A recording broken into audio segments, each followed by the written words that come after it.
This is Kilimanjaro. We talk about this all the time. We say that your internships are like climbing Kilimanjaro. You wouldn't just show up with a pair of trainers and in your shorts, good to go. That's not going to happen, right? You're going to train yourselves. You're going to get your head in the right place. You're going to learn about the mountain, because this mountain, it's tropical at the bottom and it's Antarctic conditions at the top and everything in between.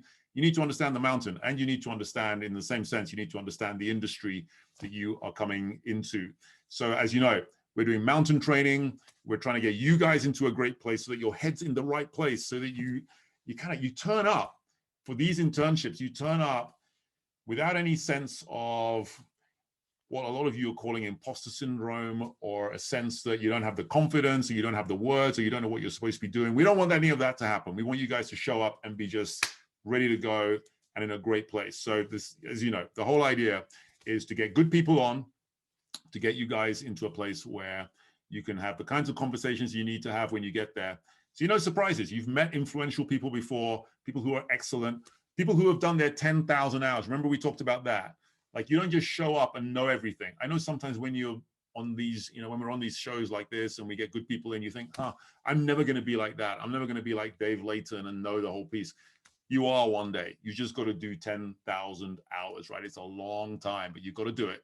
And if you want to read more about that, I think it's Outliers, Malcolm Gladwell. Get that book and read that, because 10,000 hours is the minimum number of hours you need to do to get yourselves to a place where you are world class, where people come to you and say, hey, what should I do in this situation? And you become the person that we're talking about, the influencer. Remember, we talked about lifting as you climb. I cannot tell you enough how important it is. You're climbing your own mountain, your own Kilimanjaro. Lift as you climb, help people as you go. Learn from your failures. And in a way, they're not even failures, right? They're just like, you fall over. I've fallen over. Dave's going to talk a little bit about that as well. At times he's fallen over. You fall over in life. When you're climbing the mountain, sometimes you slip and you fall. Maybe you hurt yourself a little bit, but that's how you learn. And next time you do it a little bit differently. It talks about being curious. To the worm in horseradish, the world is horseradish. Get out of the horseradish. Get out there. Check it out. Look at the world. See what's out there. See what really interests you. It's amazing. I never thought I'd end up being an entrepreneur in the pension space. I never thought that. I thought I was going to be a lawyer. And then I kind of did some stuff, turned right, turned left, and I ended up doing something completely different. Maybe that'll happen to you. You never know. Just be curious and be out there. And then you too will become, you'll become something special. You'll get to a place where you've done your 10,000 hours and you know it all. Own the ball. We talked about owning no one's going to give you the ball. You've got to go, you've got to grab it, you've got to run with it. It's got to be your ball. And then you go, you score the touchdown, you score the try. Whatever the metaphor is you want to use. Have values, people. Know what your values are. Talk to people about your values. This is what I care about. This is who I am. Know yourself. Know your values. Learn to do the right thing. Sounds easy to say, do the right thing, but I promise you, in your career, there will be times when you're like, I know this is the right thing, but I think I might do this instead. It never works out. Learn from day one to do the right thing. So, with all that said, I'm going to introduce our guest this evening, David Layton. David is one of the big influencers in the industry. He's global co-CEO of Partners Group. He's actually based in Colorado. So, Dave, thanks so much. I think it's almost like 10 in the morning for you right now. No problem. I know you're super busy. So, look, you run like over $100 billion business. It's huge. It's a big deal having you on the show this evening. I can't just tell you, huge appreciation. Thank you. Happy to be here, David. And I've got just a tremendous amount of respect for you and what you're doing as well. When we first met last summer, I was having conversations with executives and with, all sorts of people, right, about how we really make a difference, on this topic of finding more talent, more good Black talent, to come in, to companies. And everybody was theoretical and kind of talking, and you were so action oriented. And you said, okay, I know people on the corporate side, right? I know I can find access to good talent, and I'm going to create an exchange in a marketplace. And it was so action oriented, pragmatic, and impactful. And we've gone from having conversations to actually finding talent in a very short period of time. So I've got a lot of time for you and a lot of time for what you're doing. Well, thank you so much. You're very kind. And of course, it's a whole team. We've got Jonathan Paul Colati. We've got Michael Barrington-Hibbert, Stu Brea, Estelle Dejimi Ozukwe. I mean, it's like a whole team out there doing incredible things. But Really appreciate the kind words. And we have over 100 people on this call, 140, something like that on the call, and everyone's hungry to hear from you. So just a little bit about you, Dave. Let me just give the people some introduction. So you are co-chief executive at Partners Group. You're based, as I said, at the headquarters in Colorado. And then again, along with Andre, you lead the executive committee and the global exec board. You're also head of the private equity business. And in fact, we had Walker Lardy last week talking about PE and private equity and what that's all about. And you're a member of the global investment committee. Previously, you were head of Partners Group's private equity business in the Americas. You represented Partners Group on the board of directors of several of the firm's portfolio companies. So you know what it is to actually sit on firms and be in the board and and just make sure that the firms that you invest in kind of do what they're supposed to do. And I know you've got these different businesses: private equity, private real estate, private infrastructure, private debt, liquid private markets. I mean, you guys are huge. You're doing a ton of stuff. And what I'd love to get into is a little bit about you and your background, your career, your journey. How do you even get into this business in the first place? Yeah, it's a good question. Maybe I'll give you just a little bit on the business itself, and then how I got linked up. So as you mentioned, we're an investment firm, and we invest into private assets. So specifically, we buy private companies and help those companies to grow and develop. We build infrastructure projects. We acquire real estate. We lend money to private companies. We have about 1,000 clients around the world, mostly pension funds. Okay, so what that means is we manage money for hardworking people that are tucking their paycheck away every week. And when they come to us, they usually come because they need more than they're able to get from other types of investments. And they need us to generate outperformance. And that's the business we're in. Okay, it's about a 25-year-old business. We've got our roots in a little town in Switzerland called Zug. I used to live there. A lot of people think we're in Zug for tax reasons. That's actually not the case. We're in Zug because that's where a couple of our founders are from, and that's where their mothers lived, and they wanted to live their life there. Oh. And so that's kind of a little bit about it. We planted a flag somewhere where investment firms aren't usually from, and we've kind of grown from nothing, just a genuine passion to help our clients succeed, to be one of the 20 largest companies in Switzerland, and a pretty good size firm. So I started as an analyst out of school. Okay. And so that means I've held every position in the company, from financial analyst at the very bottom of the totem pole to partner and co-CEO of the firm. I got linked up. One of the early employees of Partners Group was on campus, and I was running an investment banking club at my university. And I went to basically pitch him why he should come help with an investment banking boot camps, very similar to what you're doing right now, David. I was getting university students ready to do interviews to head into the finance industry. And there was an asset management guy on campus, and I went to try and convince him why he should come and do a session for our for the students. And he told me why he wasn't going to do that. but then we got talking and linked up, and he was just different. Okay, I was going to go to Wall Street and Lehman Brothers, and I mean that's kind of where my mindset was at. But here was somebody who was completely different, who was inspirational. And he was just, it was like I finished the conversation with him, and it was just kind of like, all right, I'm going to the moon. Do you want to go too? And I went home and I told my wife, I said, I met the most interesting guy. We actually flew to Switzerland, spent some time with him, got to know the rest of the partners at the organization, and I joined, I think, as the youngest person that they'd ever hired. And it was just at the bottom of the, total pole. I was literally, after a couple of days, my wife asked me, so how do you like your boss? And I told her, I actually don't know how to answer that question. I have literally 12 people that tell me what to do, right? And so I don't, what one of them might emerge as my boss eventually, but I'm just kind of the guy sweeping up for now. But it was so much fun. And you talked about values, David. I found a place that, the values of the firm, the values of partnership, of entrepreneurship, and passion, really just directly aligned with, who I am as a person. And it just worked. And so I started. Yeah. What are those values? Just let's get into that a little bit. I mean, what is it? What drives you? What do you care about? Yeah, a little bit of that. Well, I'd say, one of the foundational values, that I have is that of loyalty. I met my wife when I was 17, right? And I looked her in the eye and I haven't looked left or right since, right? And I'm still at the first job that I've ever had, since I, came out of school.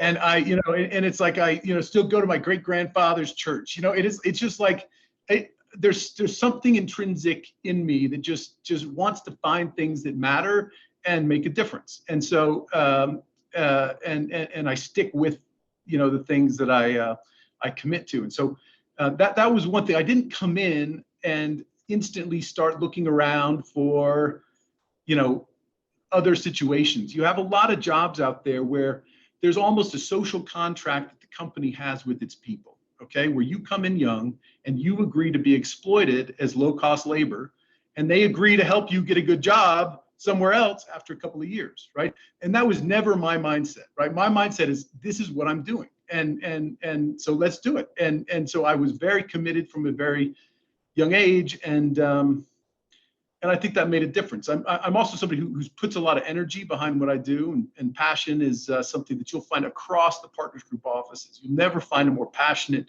group of purpose-driven individuals than I think you'll find within the Partners Group family. Throughout all of our offices, young, hungry, passionate people. It's also a very young firm. So our founders started the firm when they were 28. I joined out of school and have come up through the ranks. My co-CEO, Andre, joined out of school, has come up through the ranks. Our chief risk officer joined out of school, come up through the ranks. The head of our sales team, has joined young and come up through the ranks. And that's kind of the culture that we have as an organization is a real appreciation for young talent, what they bring to the table.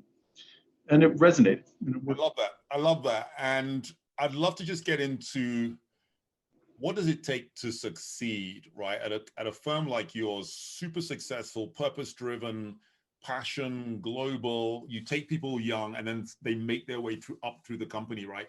What does it look like? Obviously, everyone's different, but when people arrive, what does it take to be successful in your firm? Like, this is what good looks like. So, there's a lot of different forms of success. Like, a lot of people try and put it in like one category. The thing that, I have found is people that can really build an identity around what we're doing are the people that really succeed, right? There's some people that come in and say, okay, this is a job, I'm gonna do the job, I'm gonna collect a paycheck and go home. And then there seems to be another type of person that comes in and allows, the purpose of the firm to become integrated in a way with their, purpose as an individual. And I think this is one thing that I'm spending a lot of time thinking about as a leader of an organization is, how do we reintegrate that, that identity that people have with the work that they have. And, in the Industrial Revolution, I think that got lost largely. You had people that came out of crafts, that came out of trades, that entered, factories, and their brains wouldn't allow them to accept that this routine thing that I do is who I am, right? And so they divorced this concept of work and self, right? They're two separate things. Like, I am something else, but then I go to work and I do this. The people that I found that are really successful have an identity built around, what they're doing. And that's number one. Number two, I think when you're young, you really want to focus on excellence. Like, if you're given a project, just figure out every different way that you can present it. I went by one of our young professionals' desks, and he was sitting there, and he had our investment memo, right? The analysis that he was doing on it. And he had a check mark next to every number, every piece of analysis, every calculation he was going through and making sure that that was perfect. There's a real casual approach that a lot of young people take to their work today, where it's like, oh, it's probably good enough, and oh, if they don't like it, it's not. But the people who really exceed, I think, come in with this this belief that they can really do an excellent job and take the time, and they get it right.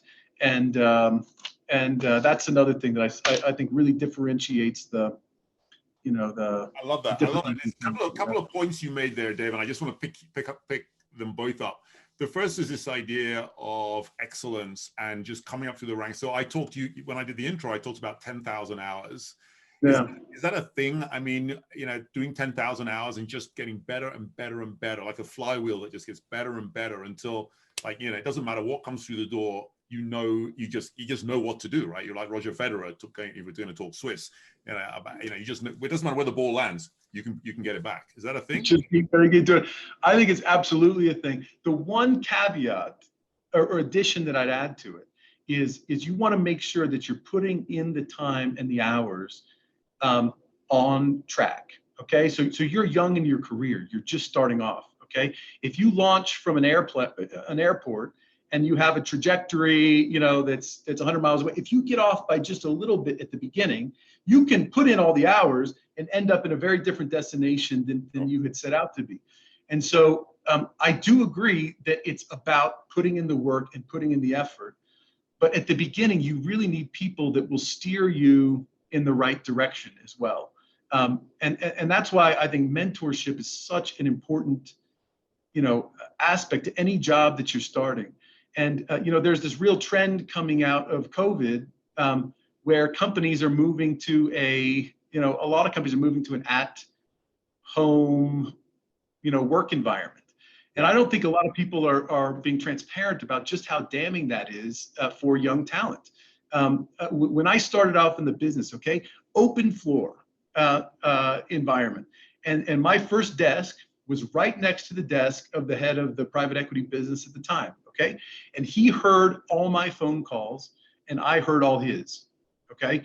And I remember hanging up, I was on a due diligence call one day doing research on a prospective investment, and I was kind of digging in. I hung up the phone and he said, Dave, it's incredible how fast you bond with people, right? And it's incredible. That guy was giving you all sorts of answers. If I were to ask, question X, Y, and Z with a Swiss accent, it's an inquisition, right? If you ask it, it's just like a friendly conversation. He's like, you can go deeper, you can go harder, and you can ask tougher questions than that you're dancing around all the sensitive things. So I hung up the phone. I said, oh, that's interesting.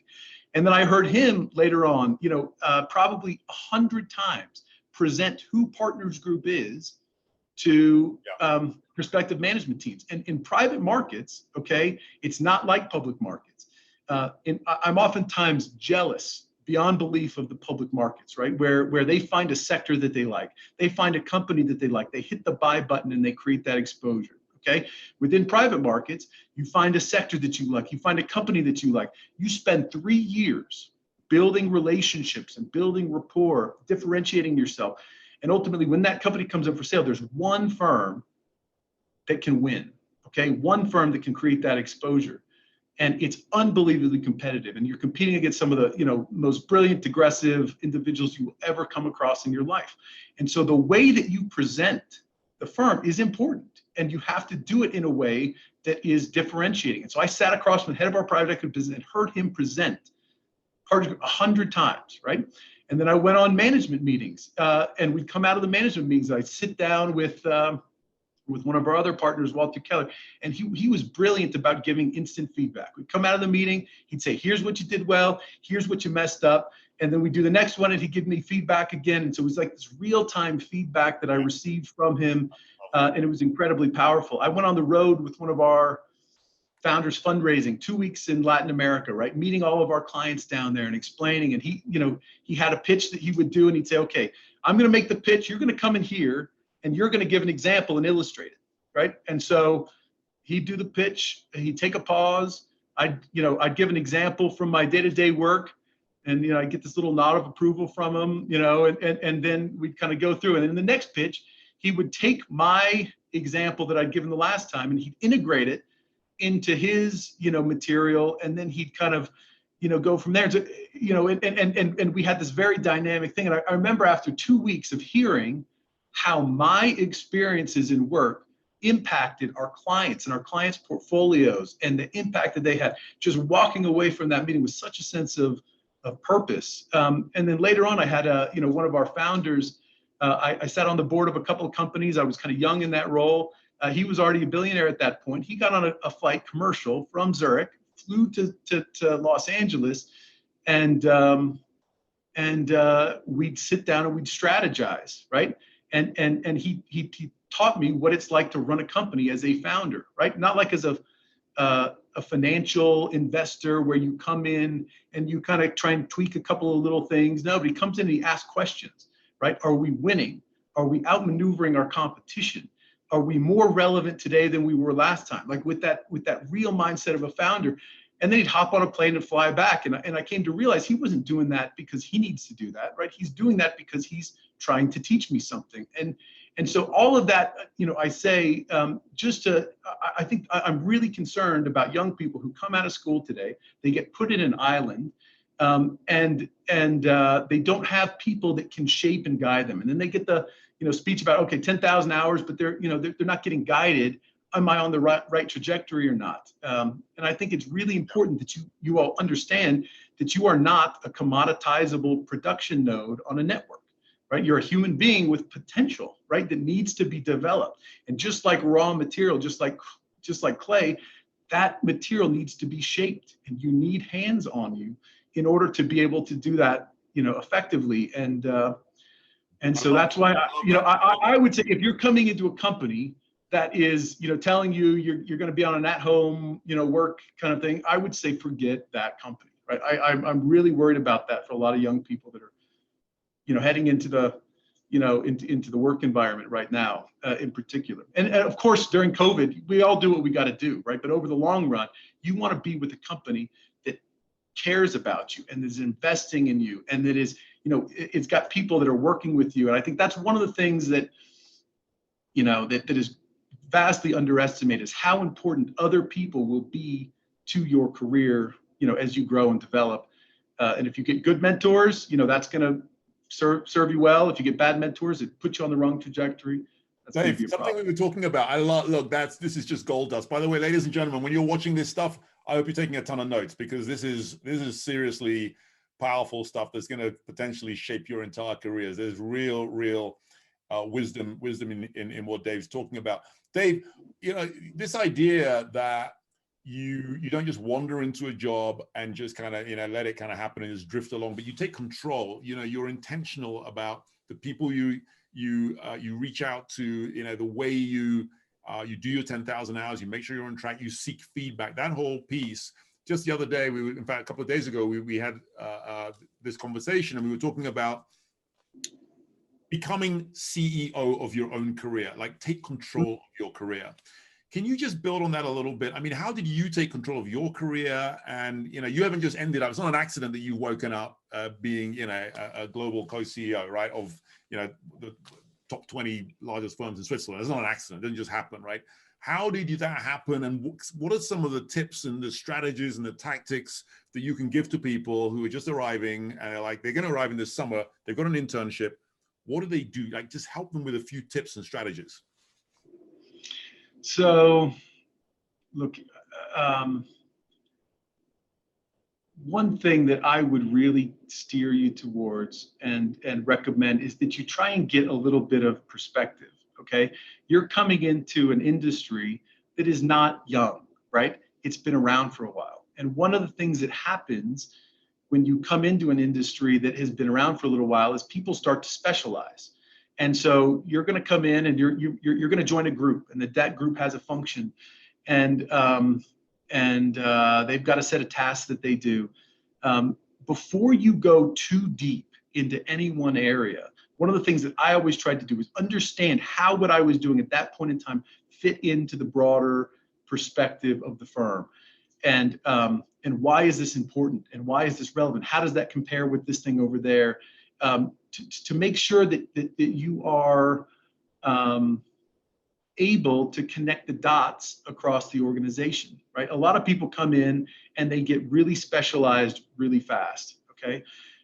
One of the scarcest commodities that exists within the investment business in particular today is people that can look across all of these different areas to say, how do we put this together in a way that positively impacts our clients? And so, one thing that I'd really recommend, that I always tried to do, was to really understand how what I was doing, fit into the broader picture. And that comes from conversations.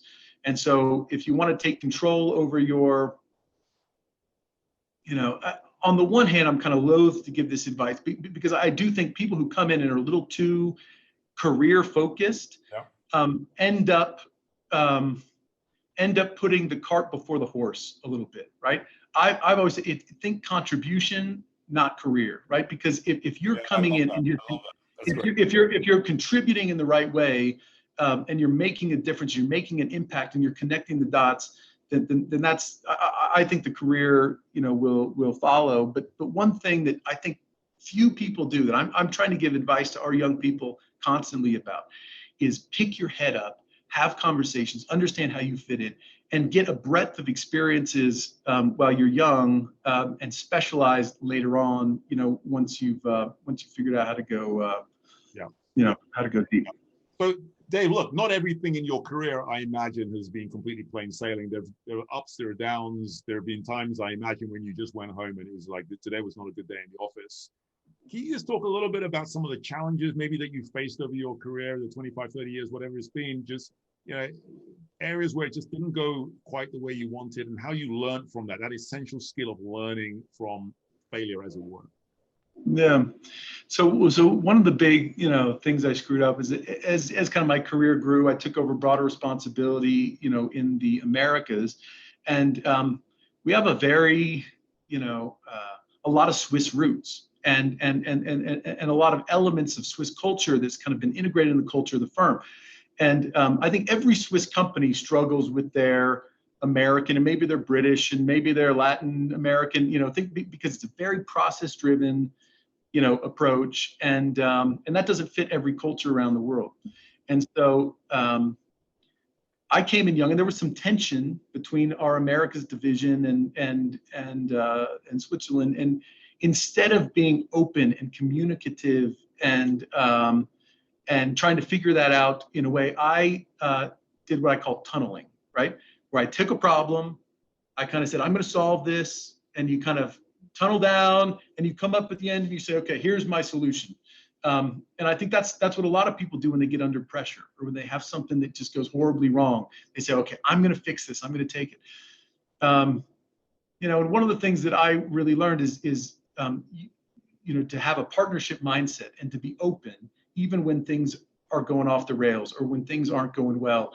And to, if you have any type of constructive culture with where you work, if you, present the problem, strategize with the group, and make it a shared problem of the relevant people, you'll find you get support from all over the place, right? If you try and take that problem and just say, I'm going to deal with it myself, and tunnel and come up at the end, you're on your own. And that's a tough way to be. And so I'd recommend people to stay connected, stay communicative, and even when things are going poorly. And you talked a little bit about the power of relationship building. Yeah, it's something that just comes up over and over. Some of our viewers will just make this point, and they'll say, "But how do you go about making relationships, and are they really that important?" And we keep making the point back. Yeah, are you kidding me? I mean, I have relationships that I've had for 30 years, and they matter. And this brand, your reputation, your trust, this is really crucial stuff. Talk a little bit about relationships and how important they are, and trust. So I think that is, any job where you're not a commoditized production node on a network, right? If you're in one of those jobs, it doesn't matter, right? But anytime you're in a partnership, your role within that partnership, I think, is dependent on the rest of the people in your team. And I think it comes more naturally to some than to others, right? And this is something that, life is not fair, right? And certain people are dealt, the ability to connect with other people in an effective way. And other people struggle with that, and they always struggle with that. Where I've seen people that struggle with it, well, what I'd say is it starts when you first come into an organization. Oftentimes you'll find that the people who give you the most attention are kind of a, mid-level professionals who actually need something from you more than they're prepared to give to you. Okay, so you have this kind of insecure mid-level manager. New people are there. It's a new person to listen to jokes, or a new person to kind of kid around with, and oftentimes you see young people end up hitching their wagons to people without a really strong foundation. And so one of the things that I'd say is when you come in, really observe, right, the people that are around, not just the people that give you attention right out of the gate, but identify people within the organization that have a strong foundation, that know their job, that are respected by the organization, and then approach them. And oftentimes, it's about finding people that you really can connect with. And there's all sorts of personality types within an organization. If you're somebody who's a little bit more introverted or a little bit more to yourself, maybe it's not the right thing to go knock on a super outgoing person, but find somebody who kind of you kind of sense, all right, this is a similar type of person. Like that's somebody that I can really get on with and really build a relationship with, and start there. And I'd say be true to yourself as well. Like sometimes people get all pumped up about, okay, I'm gonna completely transform you have elements of yourself that are what they are, right? And so leverage that and don't fake it, either. Just if you can be authentic to who you are, make connections within the organization, it really works. When people bring people into organizations, and this is one of the reasons why we have trouble with diversity oftentimes, is because when you go to recruit, oftentimes it's, do I connect with this individual? Do I feel like, are we of a similar mind and a similar kind of mindset? You tend to bring people in that you feel, that connection with. And it's the same thing if you're joining, an organization anew, right? You need to find somebody that you really kind of have a genuine connection with, and it might take you a little while, but I'd say that's the first thing I'd say is don't fake it, right? And just bounce around and talk to everybody and kind of buzz around. I would find one or two people who can really make a difference for you. Yeah, be authentic as well is the other point I was taking away from what you were saying there. One of the things as well, I think, when you're new, I remember this when you start out, is that you're just so intimidated by the Dave Laytons of this world, because you're at the top and I'm at the bottom, and I don't feel like I can approach you, and I'm so intimidated. I mean, what are you like with the guys who are just starting out in your firm? Do you kind of like, do they have to make an appointment to see you? Do you have your door shut the whole time, or are you kind of like an open desk? What's it like? So pre-COVID, my favorite thing is called management by walking around. And one of our founders started this, and you just kind of walk around and talk to people. And it's literally my favorite thing to do. And it's been heartbreaking this last year to be, doing Zoom appointments as opposed to really being able to kind of connect with folks. And so I would actually block time in my calendar just to walk around, talk to people, and meet the new folks, right? And I started doing onboarding sessions as well for our new talent to make sure that I had a chance to kind of connect with everybody. And it's hard, when we were kind of 100 people, and when I first joined, it was easier. We're 1,500 people spread across 20 offices today. It's not easy, right? But one of the things that I love is people that just kind of show initiative. And I never don't take a meeting, right? So but if you do show up, ideally you've got something to talk about, right? I mean, and that's the thing. Observations that you've made, feedback that you have, a genuine topic about the culture and essence, like, why are we this way? Why do we do things this way? I love having those conversations with youngsters, people that are genuinely curious about why we do what we do the way we do it. And I will explain all day long to whoever wants to know, who we are as a firm and what our DNA is. And I think that's a point that you can really bond on with, absolutely. We had my business partner, Rob Gardner, on here a couple of weeks ago, and he was making the point that he never, like you, he says, I never don't take a meeting. But when you turn up, you really need to be prepared. So that don't just like show up and just assume we're going to shoot the breeze. I expect you to have done some homework and to have something to talk about, and then we can have a good conversation. Let me just ask that question. I mean, what does that look like to you when someone has done the prep? How can you tell when someone has prepped for a meeting with you versus, well, the opposite, hasn't really done the homework and, you know, is just kind of drifted into it? Well, I think it comes with, like, is there a genuine desire to know? Is there a genuine curiosity? So for me, it's always interesting to watch, like, how deep do people want to go? Oftentimes you have people, you know, they got their little notepad of questions and they ask question 1, question 2, yeah. And then you have other people who ask question 1, and then that sparks an idea. And okay, well, what about this? Okay, well, what about this? And what about this? And the people that I really bond with, like, want to go a few levels down, right? As opposed to kind of check off a question list. So for me, prep is having not just your questions kind of written down, but it's have an area that you're genuinely curious about, that you want to engage on, that you want to have a dialogue about, and be prepared to go deep. Yeah, love that. And now listen, I've got a question coming in around books. Is there a book that you would say, you know, if there was 1 or 2 books that people should go out and read, what would that be? What's the best thing you've read in the last 12, 24 months? So, you know, it's a good question. I've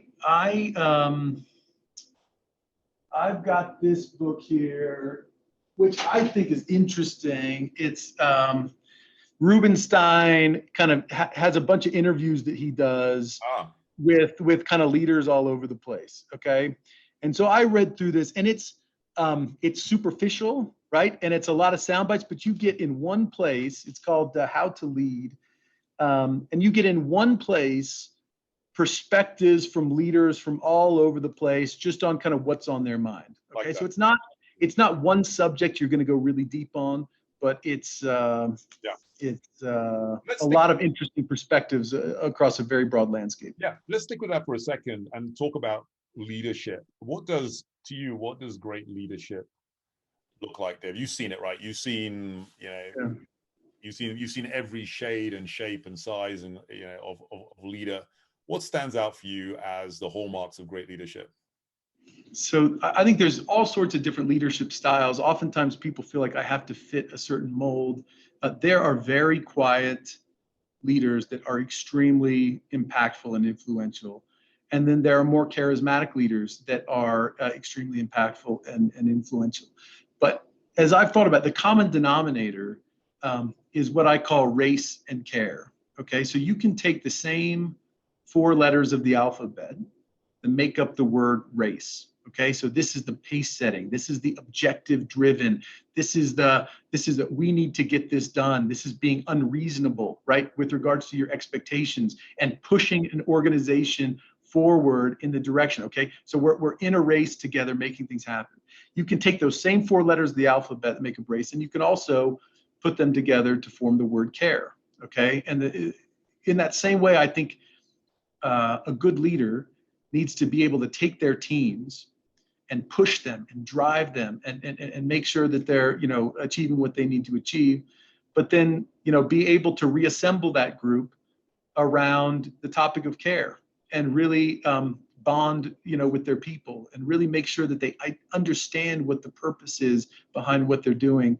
There's a lot of very caring leaders who don't get anything done.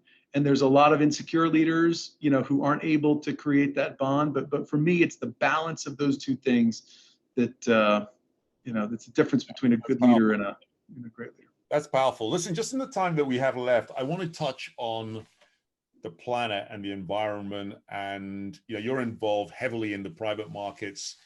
Where does the environment, how does it play out to you? Is this something that you look at? Do you care about it? We're telling everyone this is a big deal. You need to have the environment needs to be front and center. How does it play out for you? Climate, environment, that whole piece, ESG, I guess. Yeah. So, and this is particularly relevant for private equity. Okay. So the private equity industry has evolved from a place where it had a very tough reputation. Okay. And it was, this people have in their mind this caricature of fat old men with top hats on who are just kind of accumulating everything that they can accumulate and screw the rest. And the reality is there's thousands of different private equity firms, and there's thousands of different approaches to ownership. Okay. And so our firm has always been focused on ESG. We were pushed very early on by some of our big clients. Some of our big early clients were Scandinavian clients who really made this an area of focus for our firm, and we really integrated our ESG approach into our overall investment approach. And so when we look at a new investment opportunity, we have a portion of our investment analysis that's dedicated to what impact can we make from an environmental, social, and governance perspective in this particular area. My co-CEO Andre, this is a foundational principle of his life is kind of making a difference on the environment. There aren't a lot of private markets professionals that I'd say that about. He's an interesting professional, but this is something that's extremely important to him. When we first I first became a co-CEO, I have a new partner, right? And so now individual values need to become shared values, right? And so we sat down and talked about it, and there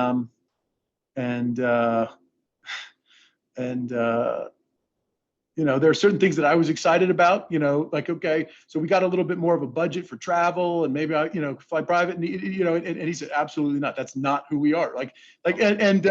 I'm like, all right, he cares more about the environment than he does about my time, and which is fine. It probably is more important. And I think we've taken an approach to really take it seriously and really make a difference, and completely integrate it into our framework as owners. And there are certain topics that we just don't touch, right? Because it's too messy or too dirty. And for the investments that we do make, we try and make a genuine impact. We don't beat our chest, kind of go out there and and there's a lot of greenwashing that goes on as well, but we try and just make a genuine impact at every asset. Yeah. So ladies and gentlemen, when you're watching this, and I know we've been talking about it, we've been talking about the E in ESG, which is environment, S for social, which is just how we treat people and how we treat, how culturally, how we are, and then governance, how we do things. And when you've been around for as long as Dave has, as long as I have, these things are absolutely essential and fundamental. And they may just sound like three letters, E, S, and G, but they are very, very big. And if you've got some downtime, you should be reading about this. You should be, just devour everything you can on this on this topic. Dave, look, our time's gone. Let me just ask you, just to wrap, any advice you would give. You have now, I think, 160 hungry, keen, eager young professionals. They're just getting started on their career. If you were just to sum it up and just say, look, here's some advice, maybe something that you wish you would have known when you'd have started, something like that, just to sum it up, just words of wisdom, what would that be? I'd say be aware that you're coming into an industry that has matured, and there's a real romance that's been created within the investment industry for being a deal professional, right? And for doing transactions. The reality is this is not a small industry anymore. Okay, we manage $8 trillion of assets, and all the inefficiency is gone.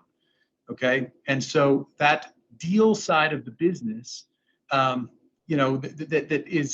has kind of put this fast money kind of reputation out there, is over, right? And this is a new era of hard work within private markets. And so be prepared to come in and to work hard and to roll up your sleeves. And the things that are relevant to our industry over the next couple of decades are different than the ones that were relevant in the past. Okay, the themes that are relevant in the future are around strategy, and it's around business development, and it's around governance. We're taking our most talented professionals and we're actually sending them to work at our portfolio companies for a year. And so they get some real world experience. And so when they're sitting on the boards of our portfolio companies in the future, they do so with a balanced perspective. And so I know it might have been, the fast money lure of, doing deals that kind of got you interested in this sector. I'm telling you, this is a great industry to be in. This is an industry where you can really have an impact. But this is an industry where you need to be prepared to roll up your sleeves and work as well. Yeah. Look, thank you so much for taking the time as your day's just getting started out there in Colorado. But Dave, I can't tell you, it means such a lot that you take your time out to. No problem. Happy to do it. I know you're part of the program, and look, you know, when I tell people about the way we reached out and picked up the phone and to you, I actually used the email I sent you. I sent it to you, and I think within, like, literally, even though you're a different time zone, 7 hours back, within like minutes, you were back to me saying, yeah, we're in. Not only are we in, we know a bunch of people that we'd love to bring into it as well. So it means such a lot that you're part of this, that you've given up your time as well. And thank you very much indeed. We appreciate it. And yeah, stay safe, stay well, Dave. Thank you. Happy to do it. Good luck, everybody. Thank you.